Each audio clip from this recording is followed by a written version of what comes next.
In the name of the Father, and the Son, and the Holy Spirit. Amen. Let us put ourselves in the presence of the Lord. Lord, graciously give us your Holy Spirit. Guide us from within. Give us your light, your discernment. Enkindle our heart with the fire of your Holy Spirit.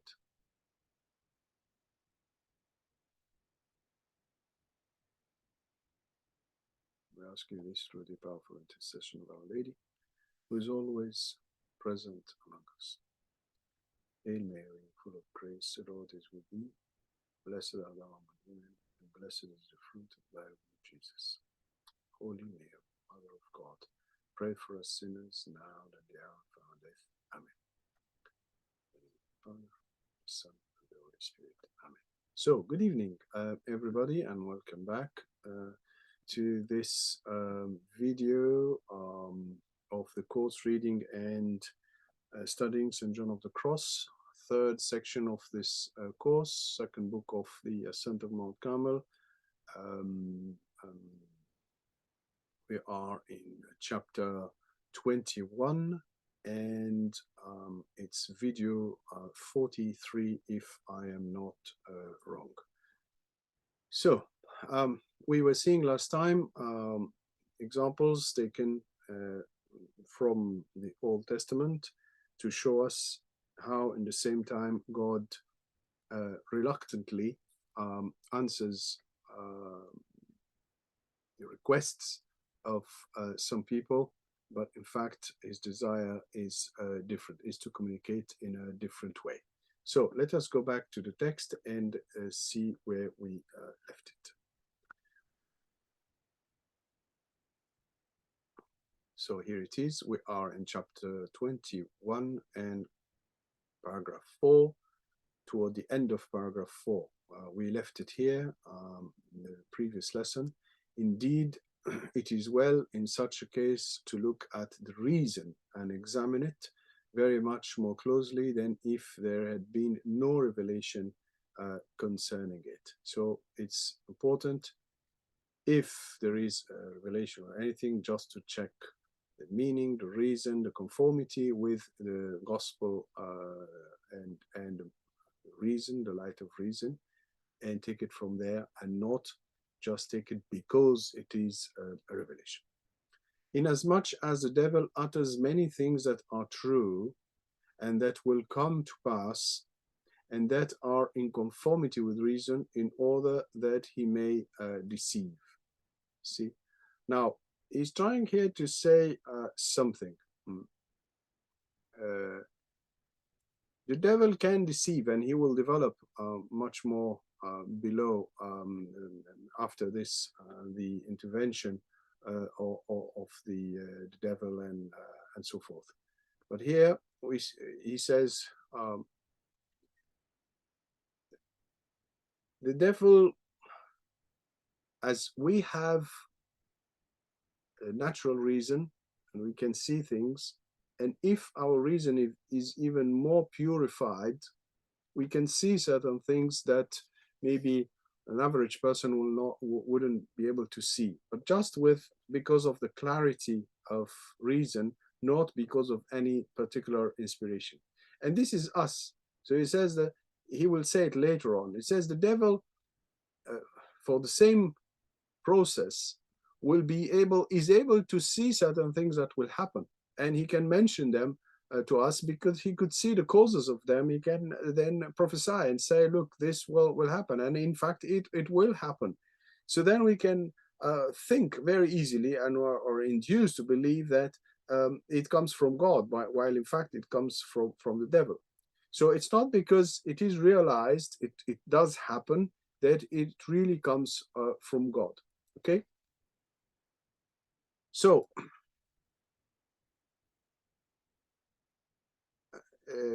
you see here it says that the devil uses things that paradoxically are in conformity with reason, but he uses them in order to deceive. We don't have that clarity of the reason, so we are deceived. We think that comes from God. Wherefore, in all our needs, trials, and difficulties, there remains to us no better and surer means than prayer and hope that God will provide for us by such means as He wills. In all our needs, trials, and difficulties, there remains to us no better and surer means than prayer and hope that God will provide for us by such means as He wills. Of course, He doesn't prefer the means, the extraordinary means, of course. He prefers for us to use reason, God's law, and of course faith. It's less mentioned in these pages, but it's constantly there in His mind. This is the advice given to us in the scriptures, where we read that when King Josaphat was greatly afflicted and surrounded by enemies, the saintly king gave himself to prayer, saying to God, when means fail and reason is unable to succor us in our necessities, it remains for us only to lift up our eyes to Thee, that Thou mayest succor us as is most pleasing to Thee, as is most pleasing to Thee. So, and other places also they say, it's better to fall in the hands of God than to fall in the hands of a human being.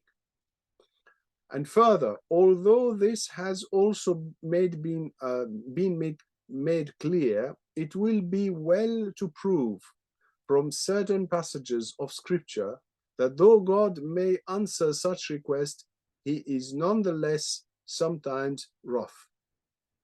In the first book of Kings, it is said that King Saul begged that the prophet Samuel, who was now dead, might speak to him. The said prophet appeared to him, and that God was wroth with all this, since Samuel at once reproved Saul for having done such a thing, saying, why hast thou disquieted me in causing me to arise? This is a person who is already dead and wants to deal with a prophet who is already dead. We also know that in spite of having answered the children of Israel and giving them the meat that they besought of him, God was nevertheless greatly incensed against them. They wanted meat when they came out from Egypt, and He still gave them quails. For He sent fire from heaven upon them as a punishment, as we read in Pentateuch. Sorry, that's in another place, not what I mentioned. Sorry, I do apologize. And as David relates in these words, even as they had the morsels in their months, the wrath of God came down upon them. And likewise, we read in Numbers that God was greatly wroth with Balaam, the prophet, because he went to the Madianites when Balak, their king, sent for him, although God had bidden him go, because he desired to go and had begged it of God. And while he was yet in the way, there appeared to him an angel with a sword, who desired to slay him, and said to him, thy way is perverse and contrary to me, for which cause he desired to slay him. After this manner, and many others, God deigns to satisfy the desires of souls, though he be wroth with them. Concerning this, we have many testimonies in Scripture, and in addition, many illustrations, though in a matter that is so clear, these are necessary. It is clear, but still necessary. So it seems that there is a need for that. I will merely say that to desire to commune with God by such means is a most perilous thing, more so than I can express, and that one who is affectioned to such methods will not fail to err greatly and will often find himself in confusion. So this is St. John of the Cross conclusion and main warning, to desire to commune with God, to deal with God, to enter in a relationship with God by using such means, supernatural means as locutions and visions and so forth, is a most perilous thing, more than I can express. Anyone who in the past has prized them will understand me from his own experience. For over and above the difficulty that there is in being sure that one is not going astray in respect of locutions and visions which are of God, there are ordinarily many of these locutions and visions which are of the devil. Now, as I said toward the end of the previous lesson, he will talk a little bit more about the devil. For in his converse with the soul, the devil habitually wears the same guise as God. He presents himself like God. Of course, he has to hide. Assume in his dealings with it, the same guise as God assumes in his dealing with it, setting before it things that are very like to those which God communicates to it, insinuating himself like the wolf in sheep's clothing among the flock, with a success so nearly complete that he can hardly be recognized. Talking about the devil. As St. Paul says, the devil presents himself as an angel of light. So he's hiding and imitating God in different things, but in fact, it's the devil. Why the devil will appear or will act? Because we open a way for it. We open the window, we open the door for it. We are using supernatural means like locutions, visions, revelations, and so forth. And of course, the devil will come here and will interfere and will lead us astray. We are already going astray by opening this window or this door, but then we will go more and more into that, and the devil will sort of suck us into his world and his dealings. I think, Francesca, you had a question before the lesson. You did mention something. I don't know if you want to ask your question. It was just merely that you said that if you that we should use the light of reason and look to the Gospels for any. That was for the previous lesson. Yes, as regards finding out truth, rather than relying on locutions, visions, revelations, especially revelations. And I was wondering about those people who, in particular, are influenced by revelations about the end times and what's going to happen. You know, the various visionaries that have appeared. Because there's nothing in the Gospels about that. And you did mention at the end when we were talking informally that you said that even Christ doesn't know when the last moment is going to be, and that truly that is our answer. So I think you've actually answered it for me. But how do you answer people who are enthralled to this, because they are, and they are convinced, and there's nothing that will budge them? Well,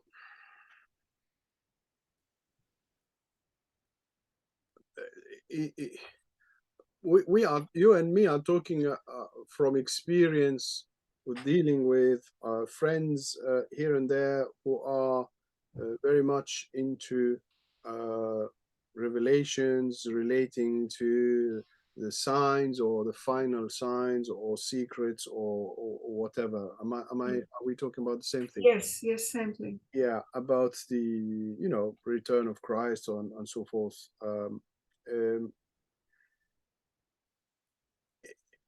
You can't. I mean, if a person is in it, is in it.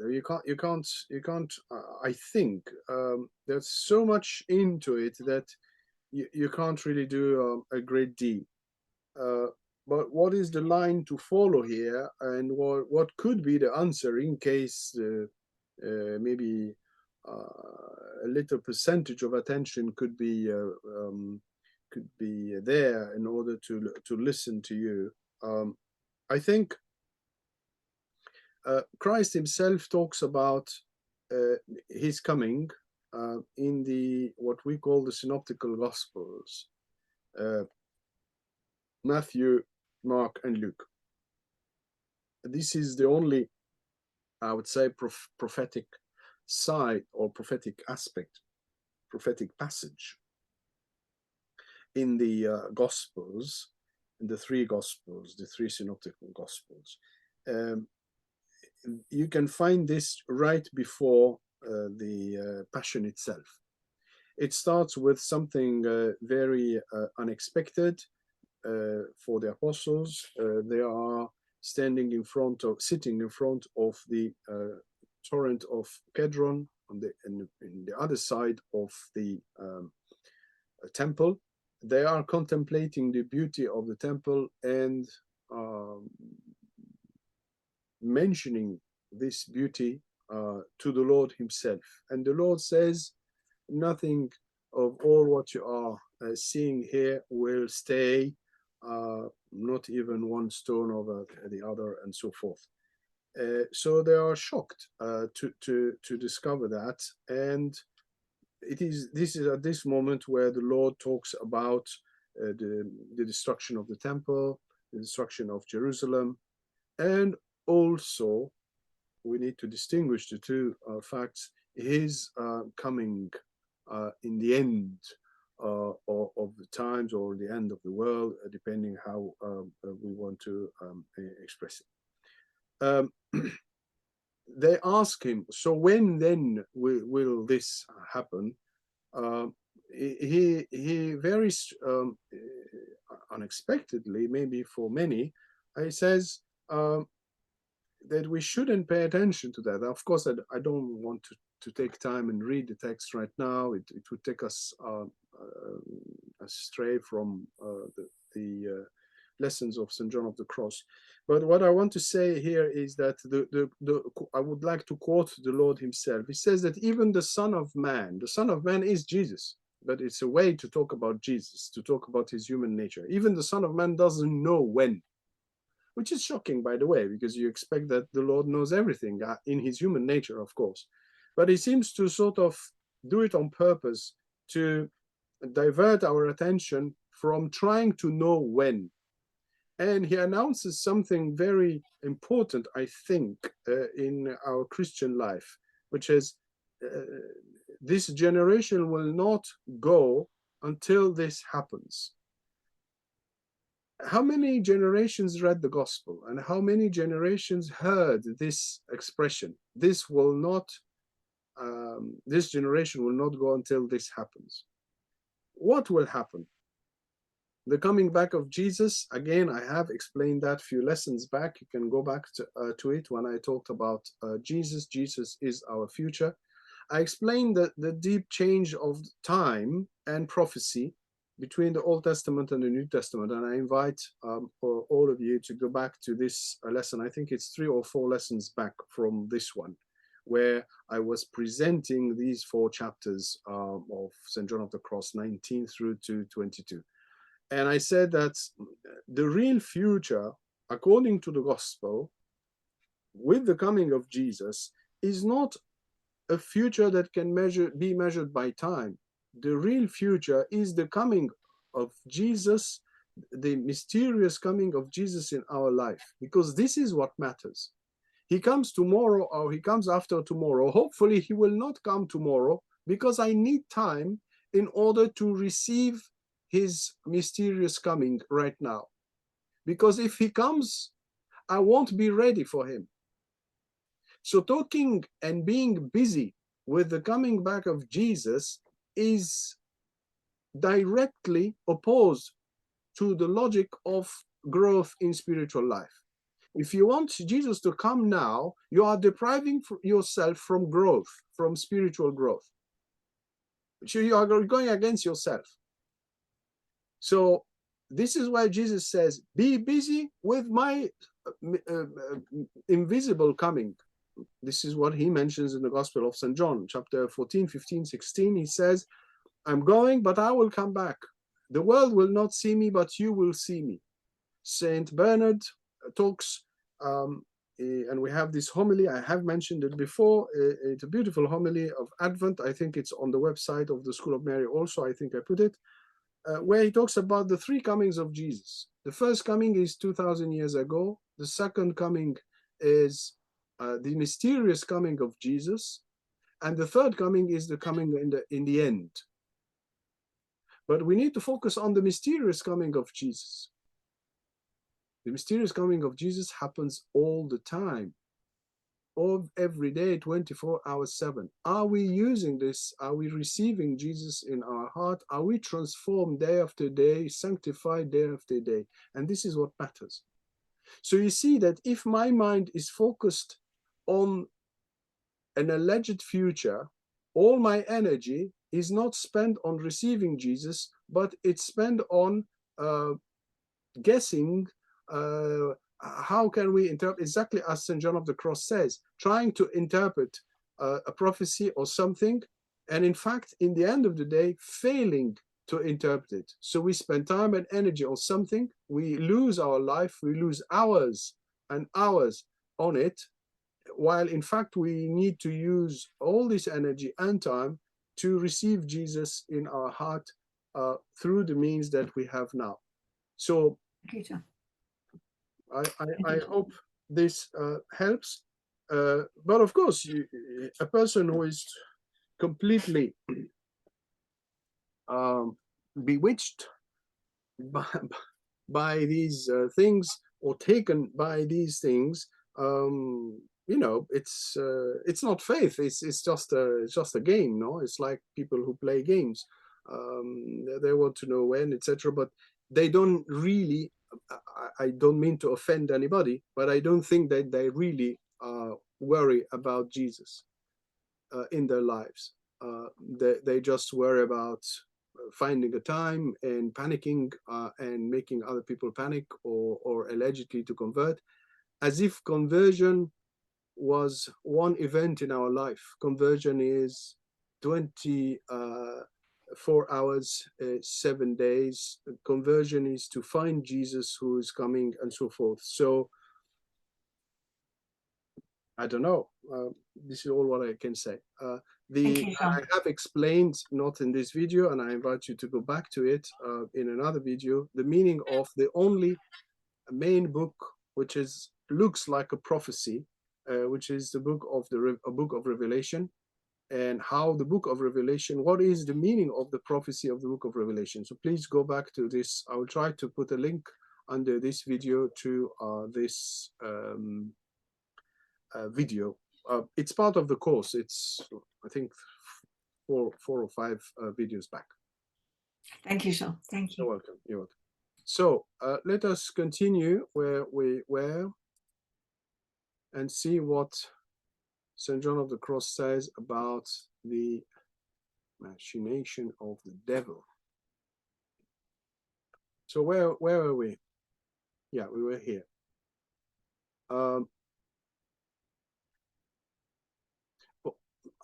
I hope we were here. I don't remember now.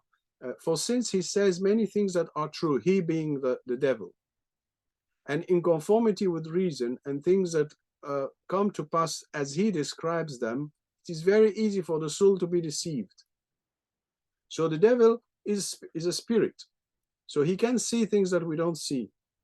He can see what we see, what a clear, very clear and purified mind can see, reason, with the light of reason, I'm saying, no, causes and effects. So he can say that in 6 months the situation in that country will change, and this and that will happen. You don't need really Einstein to know it. It's visible. If you have a certain knowledge of certain things, and you know how things happen usually, you can say it will happen. And it does happen. So you think that this is coming from God, while in fact it's just silly things from the devil. So it is very easy for the soul to be deceived. Why? Because it does happen.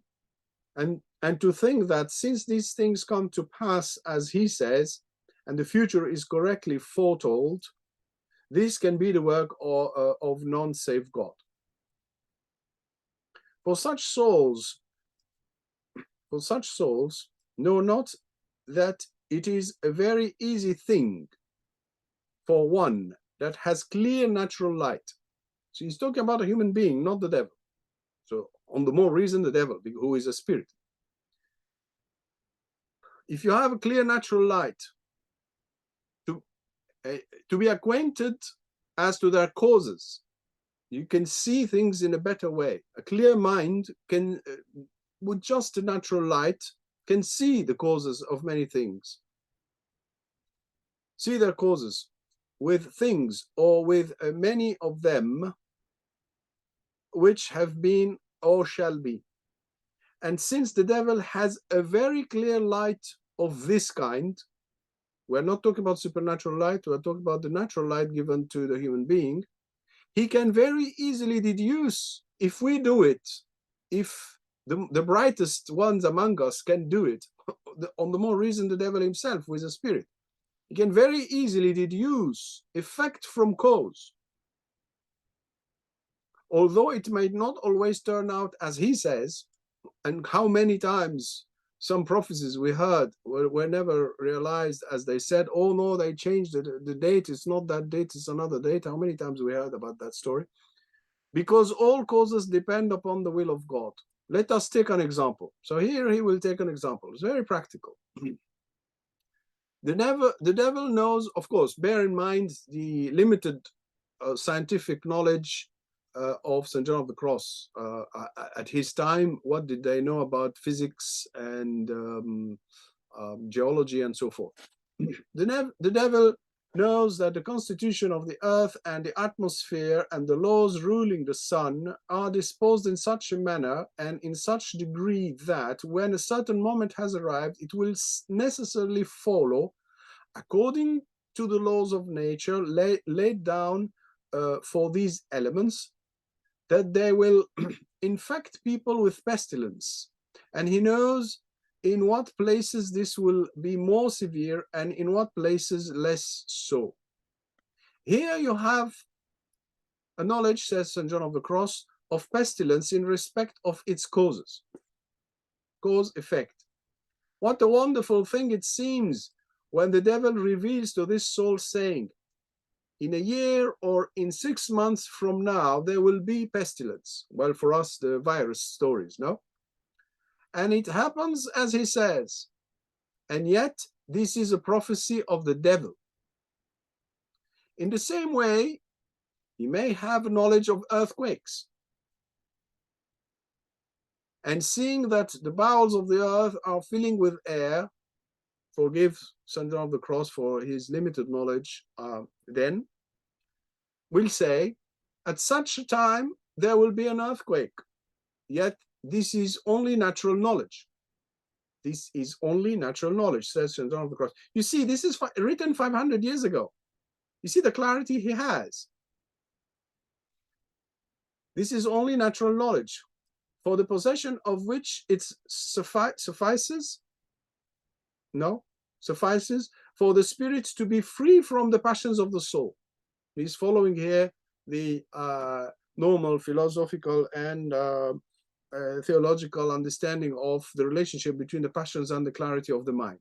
If you are moved by fear, by desire, by your passions, they darken the functioning of the mind. But if we are free from these 4 passions, then the mind can see things with greater clarity and so forth. So this is just normal knowledge for him.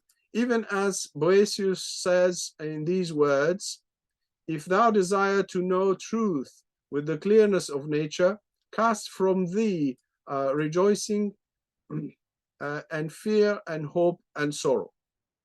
Which means, These are the four passions: rejoicing, fear, hope, and sorrow. We did that in the first book of Ascent of Mount Carmel. This is a classic Aristotelian understanding of one of the aspects of the soul, which is what they call the passions, what drags us, what moves us, if you want. So if you want to see things clearly, you need to be free from joy, fear, hope, and sorrow, because you are moved by joy, rejoicing by what you possess, fear of not possessing it or losing it, hope to be able to possess it, and sorrow if you can't possess it.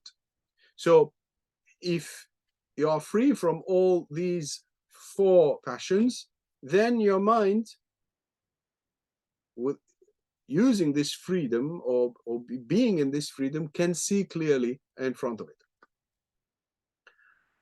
So he's talking, he's, you know, he goes from the devil to us, from us to the devil again as the natural light. Sorry. And likewise, supernatural events and happenings may be known in their causes, in matters concerning divine providence, which deals most justly and surely as it is required by their good or evil causes as regards to the sons of men. So by just observing how God's divine providence works, how the good or seeing the effects of good and evil causes, then you can deduce things. So you can say this will happen. In fact, it's not a prophecy, it's just better clarity, if you want, of knowledge.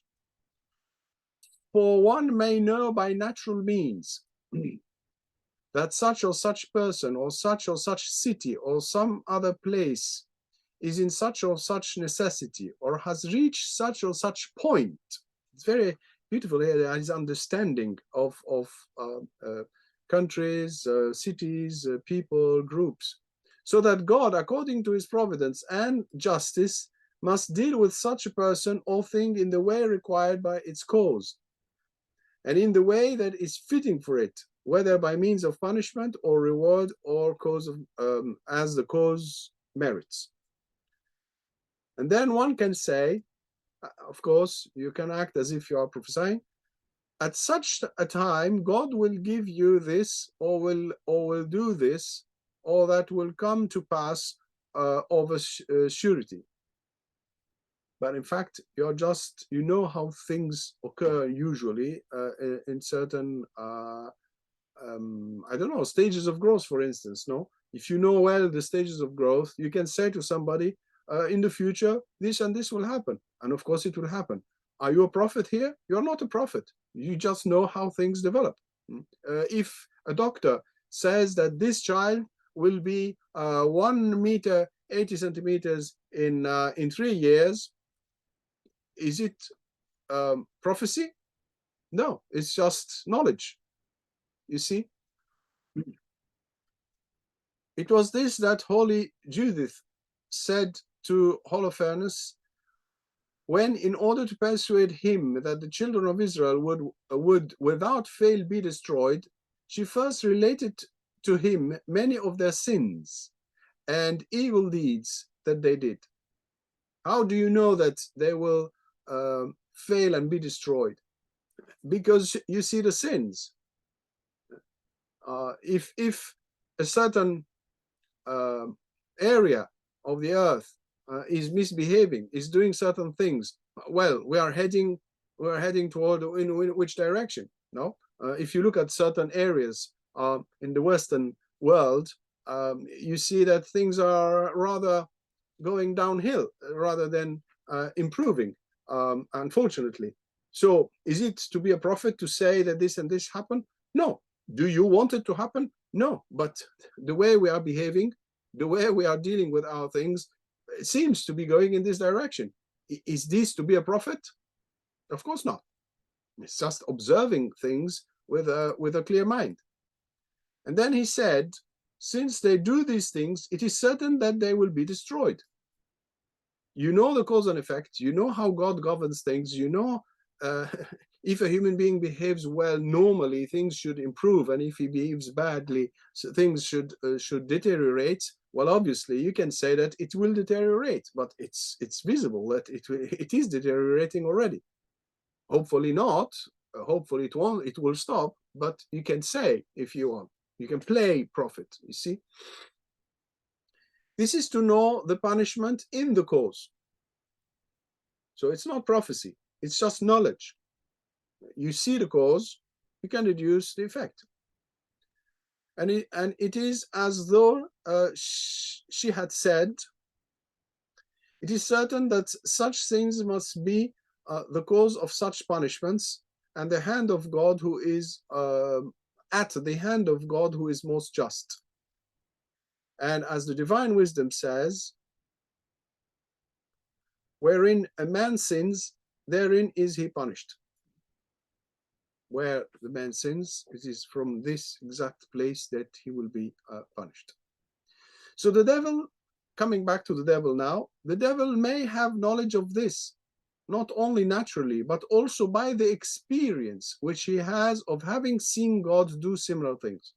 So the devil observes things and knows that if this person or this group of persons behave in a certain way, the consequences will be this. So he can just sort of whisper in the ears of somebody who is open to his dealings, present himself as being an angel of God or coming from God or God himself, and says, look, this will happen. But in fact, he just observed how God behaves. He observed causes and effects in life, and he's just playing and attracting, alluring the person. You see how it works. It's interesting, how fascinating how St. John of the Cross reads things and understands things. So he has the experience of having seen God do similar things, and he can foretell it and do so correctly. So this is how he can trick somebody, and we pay the consequences in the end. We are deceived by the devil. Again, holy Tobias was aware of the punishment of the city of Nineveh because of its cause. How do you know? You see the cause. They are misbehaving. So obviously, we are heading toward destruction. And he thus admonished his son, saying, behold, son, in the hour when I and thy mother die, go thou forth from this land, for it will not remain. How did he know that it will not remain? Because he could see it. I see clearly that its own iniquity will be the cause of its punishment. Or simply disintegration. You don't need punishment sometimes. We are just the authors of our own disintegration. We don't need punishment from anybody. Which will be that it shall be ended and destroyed altogether. This might have been known by the devil as well as by Tobias. He's just explaining how the devil knows things, how the devil can deceive us. Not only because the iniquity of the city, but by experience. By experience. Since they had seen that for the sins of the world, God destroyed it in the flood, and that the Sodomites too perished for their sins by fire, but Tobias knew it also through the divine spirit. Okay? So you see here how things do work and how we need to be careful. Now, and the devil may know that one Peter like any person, no? Peter is not Peter the apostles, it's any individual. The devil may know that some person cannot, in the course of nature, live more than so many years. He can know that. And he may foretell this. And so with regard to many other things, and in many ways that it is possible to recount fully, impossible to recount fully, nor can one even begin to recount many of them, since they are most intricate and subtle. The devil insinuates falsehoods from which a soul cannot free itself save by fleeing from all revelations and visions and locutions that are supernatural. It is subtle, intricate, plenty of falsehood. The only way to come out of this is just to flee from all this and say no to all of that. You asked Francesca, what do we say, how to do? I say, no, you need to renounce completely to all this rubbish. Why? Because that's not what the church teaches, and not even the gospel is teaching that. So why are we losing time and energy on that? It's we are taken into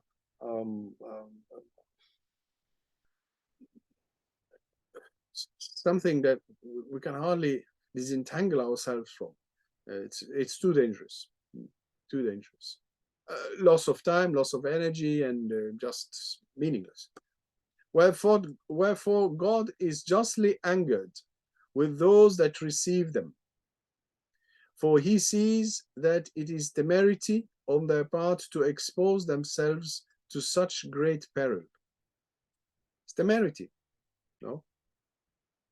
To expose myself to such great peril by making myself busy with such things, and presumption and curiosity. Oh my Lord, a lot of curiosity is involved there. Want to know what will happen, what is the secret? Well, the secret is a secret, no, by definition. So, well, what is the secret? We want to know, no, it's not this, it's not, the Pope said that, but no, in fact, it's not that, it's something else, no? And so forth and so forth, hours and hours and days. And what's the point of all this? Nothing. It's thin air. There's nothing when you think about it. Compared to spiritual growth, proper spiritual growth, it's just air, thin air. And things that spring from pride, this spiritual pride. Can you say no to such a person? Can you ask a person who is immersed in these things to stop completely? It's impossible. Why? Because the person is totally involved in it. And it inflates the spiritual pride, and are the root and foundation of vainglory and of disdain for the things of God. Here is the paradox. People think that they are really dealing with the things of God. No, they're not. They're not. These prophecies, this is rubbish. Absolute rubbish. This is not God. This comes from the devil and comes from human, as he says here, presumption, curiosity, vainglory, and so forth.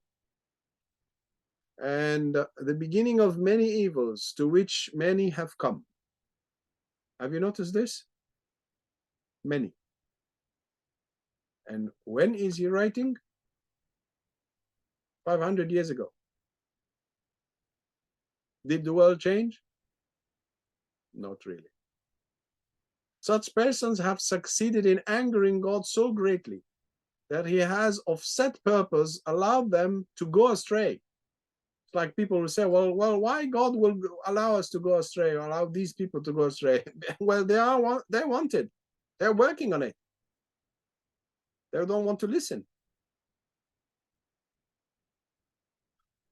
So he allows them to go astray and be deceived, and to blind their own spirits, their mind, their spirits, and to leave the ordered paths of life. The ordered path of life. Who asked us to be busy with prophecies? Who? I want to know. Did Jesus say that? No. He said, not even the Son of Man knows, which means it's none of your business. Be busy with something else. Make yourself busy with something else that bears fruits. Don't go there. It's written in the gospel. It's not me. Which means don't try to know. And he says it very clearly. Don't try to know the time. Don't try to know the time. And we still want to know the time. It's people don't read the gospel. So these revelations become more important than the gospel himself. So as he said, as St. John of the Cross says, we are not trying to confront the prophecies with the gospel. We're not trying to see, are they conform or not? No, they're not conform. They're above the gospel. So what's the point? So to leave the ordered path of life and give rein to their vanities and fancies, according to the word of Isaiah, where he says, the Lord hath mingled in the midst thereof the spirit of dissension and confusion, which means God mixed their spirit and created confusion because they went against him. They searched for things that he is forbidding us to search for. And St. John of the Cross says, which in our ordinary vernacular signifies the spirit of misunderstanding. I prefer here to say the Spanish, which is entender al revés, which means to understand the opposite way, in the wrong way. Instead of understanding correctly, we understand wrongly. Entender al revés. Al revés is the opposite. Okay. So this is from Isaiah, by the way, Isaiah chapter 19, verse 14. No, the Lord has mingled in the midst thereof the spirit of dissension and confusion. It's as if God who created the confusion. No, he allowed it to happen. He doesn't create confusion. On the contrary. But because people insisted, he abandoned them. He left them to their choice. What Isaiah is here very plainly saying is to our purpose. For he is speaking of those who were endeavoring by supernatural means to know things that were to come to pass. A little bit your question, Francesca, no? People endeavoring by supernatural means to know things that were to come to pass. Exactly what your question was. He's talking about this. And therefore he says that God mingled in their midst, in the mind, the spirit of understanding the wrong way around. It's not misunderstanding, by the way, if we stick to the Spanish. It's to understand the wrong way around. Entender al revés. No, al revés. Sorry, no al revés. Al revés. Not that God willed them. So because you can ask yourself, is God doing these bad things? No, not God doesn't want that. In fact, to have the spirit of error, he doesn't want them to have the spirit of error or gave it to them, but they desired to meddle with that to which by nature they could not attain. They wanted to meddle with the supernatural means. They wanted to meddle with the invisible world. They wanted to meddle with means which involve other spirits, not the spirit of God. Because you are using the invisible world. The invisible world doesn't have only God. You have the devil, by the way. So if you want to play with the invisible God, well, be prepared. You can have any spirit. And do you know which spirit it is? You don't know, because it's a spirit. It's invisible by definition. Angered by this, God allowed them to act foolishly. This is the point, foolishly. To act foolishly, we are still in this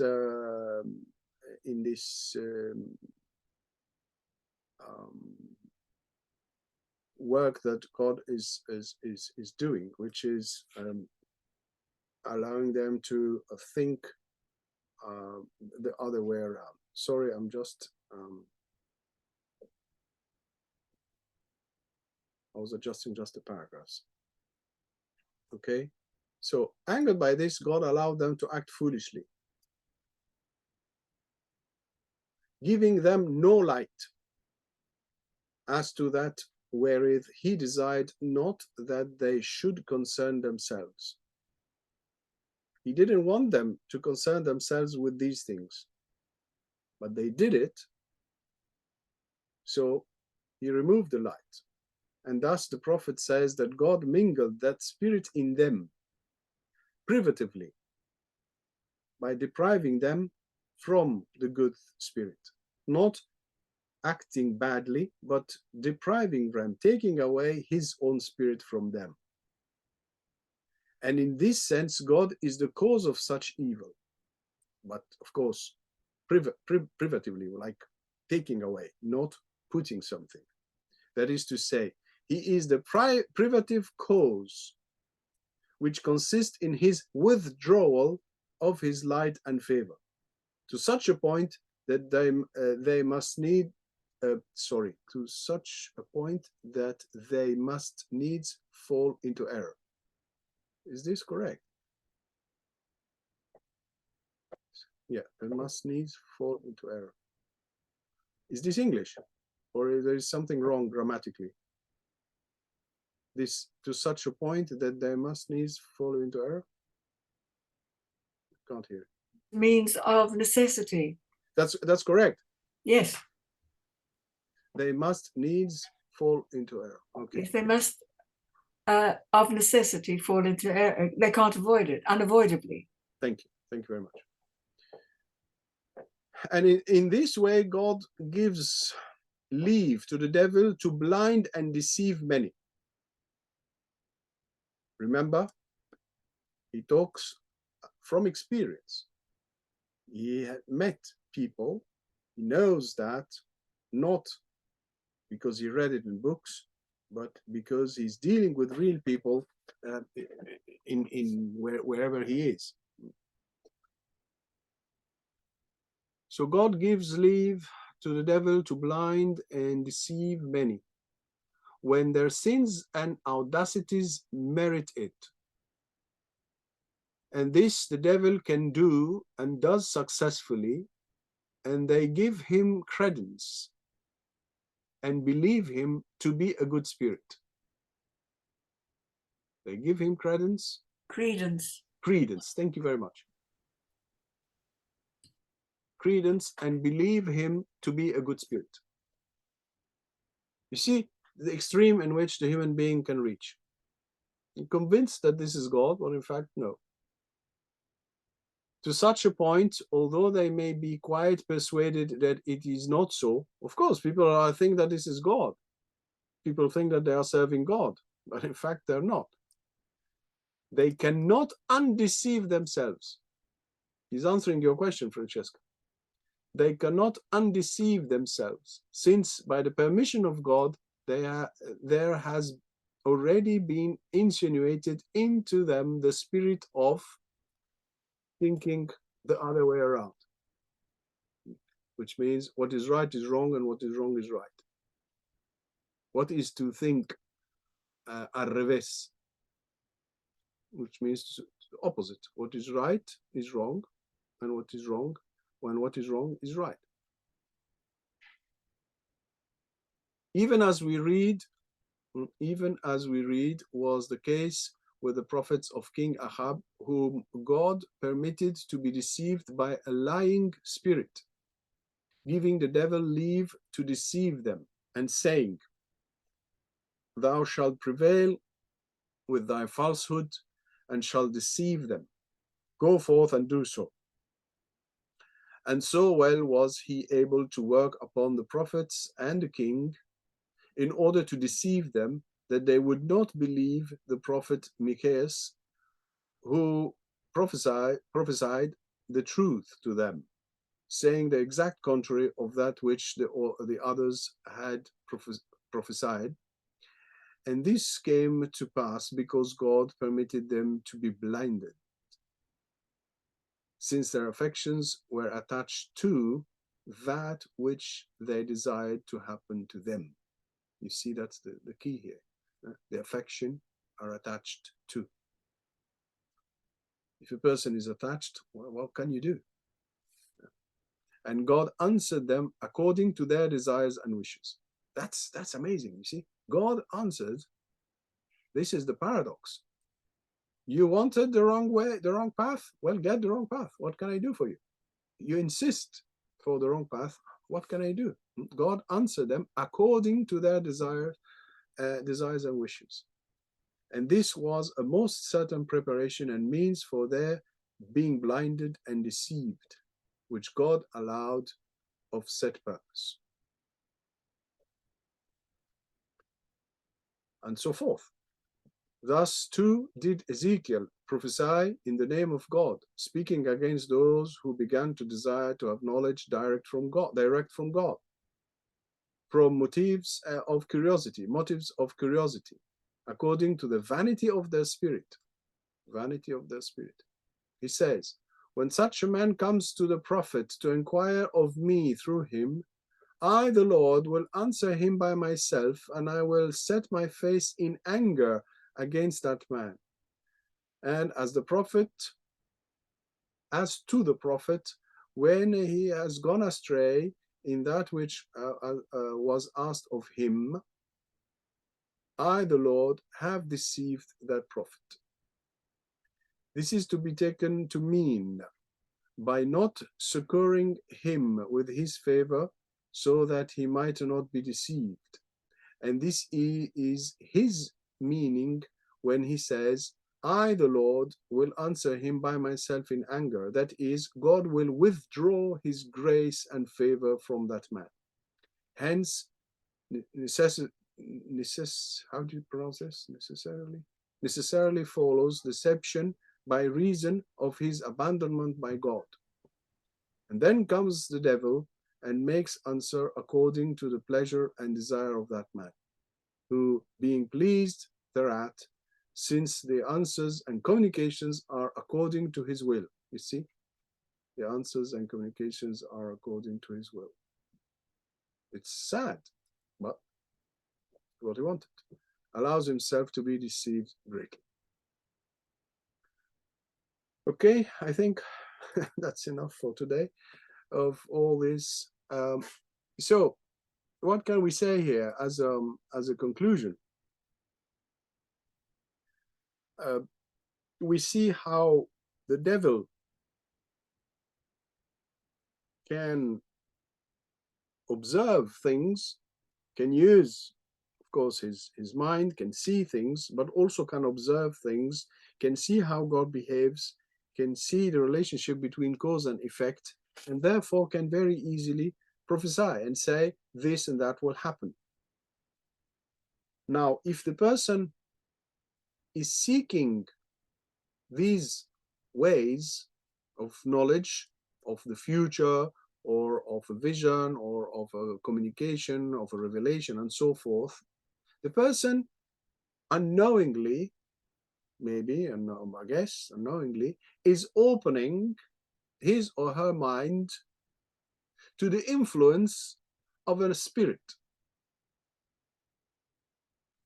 The invisible, this is me talking, of course, the invisible world is a mix, has everything, has the angels of God, has the saints, has God himself, the Holy Spirit, and so forth, on one hand, but the invisible world also has the devil, Satan, and all his angels, fallen angels. So when I open my mind to such communication with God, I am crossing a limit that I shouldn't cross. God said, no, don't do that. You want to access me with the act of faith. You will access me and you will find me. But this is not faith.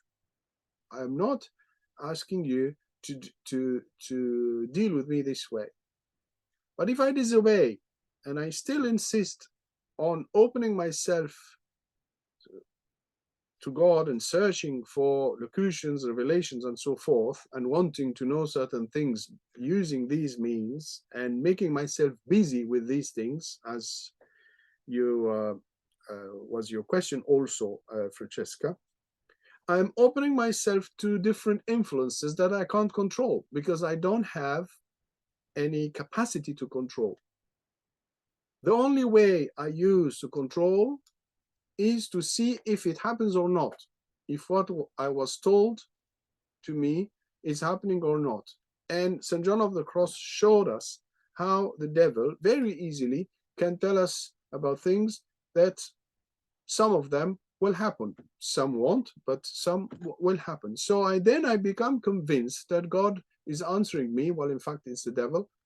Sometimes it can be God Himself because I'm weak, because I don't want to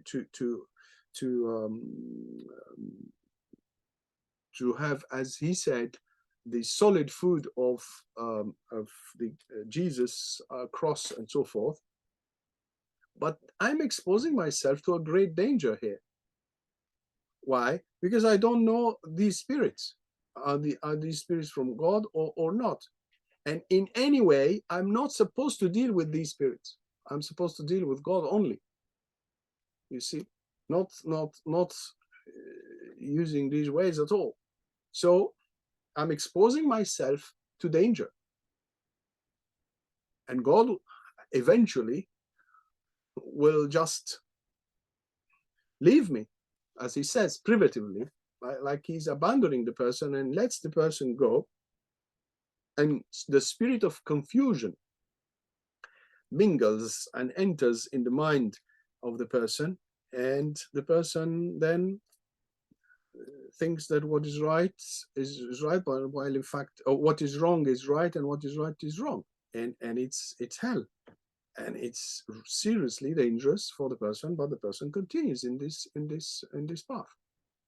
So I tried to summarize a little bit the whole process and show you that unfortunately this occurs. Unfortunately, people are not prudent and wise. They expose themselves to dangerous influences, different dangerous means to reach God and be reached by God. And